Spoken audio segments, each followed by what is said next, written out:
footnote only because we have our insurance underwriters with us today.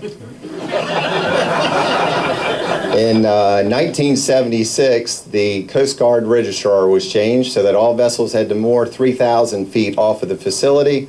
That was not the case with the accidents that Senator Wagner alluded to. So we're in excellent shape today, and you all are covering an excellent risk here.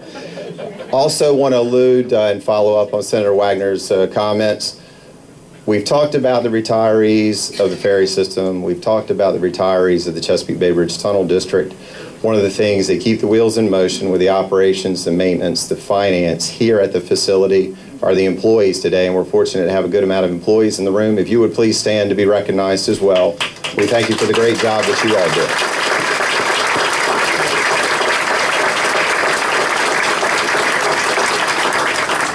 We transition to the 1970s. We're fortunate to have newly elected delegate Rob Bloxom with us. Rob was elected in a special election on February the 25th and served his partial term in 2014 General Assembly session, which is still in process.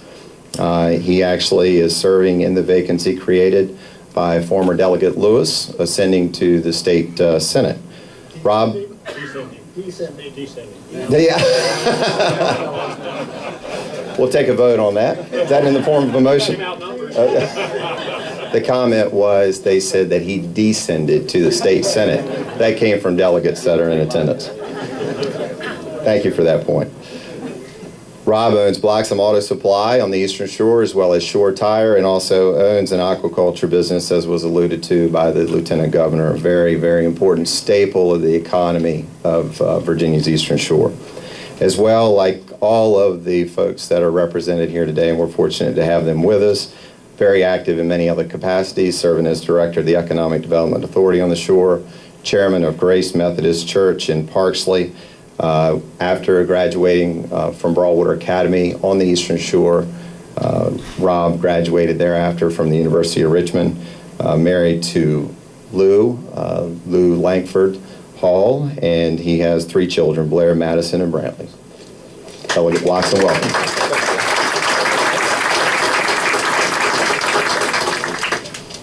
Secretary, Delegate, Senator, Lieutenant Governor. Thank you for the invitation, Jeff. Yes, I was giving the 70s, and to look back at the history, you might say that was a dark decade of this facility. The Beatles broke up. You know, it was a time of war in our country. But the bonds and the financial situation on the bridge was not sound. It wasn't rosy, and it was a tough time. I-95 had been finished and diverted a lot of the traffic away that was hoped for to help finance the bridge. But with tough times and with hard times come purity. Like with metal, you have to get better metal by heating metal. And with that, what you see today is probably the best maintained bridge. The preventive maintenance practices that they put into place has kept this facility the best in the world. And through that, I remember delivering in the 70s back to the bridge tunnel, delivering all the parts. And if I'm not mistaken, they had a fleet of Pintos as their police force. Okay, with no, I mean, that was tough times, and they ran it very tight. They had no air conditioning in those police cars. Am I correct? I think. So this is how well this facility is run. The 70s came out. They prepaid. The history goes to show that the financial fortitude, the wisdom, the perseverance was rewarded. The bondholders were paid in full ahead of time.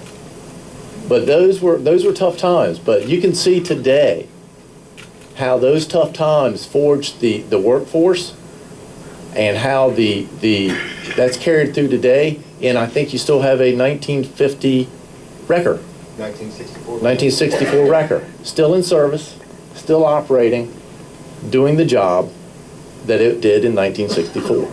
And to that is a testimony to the leadership, to the workers, to the vision of everyone here. Thank you.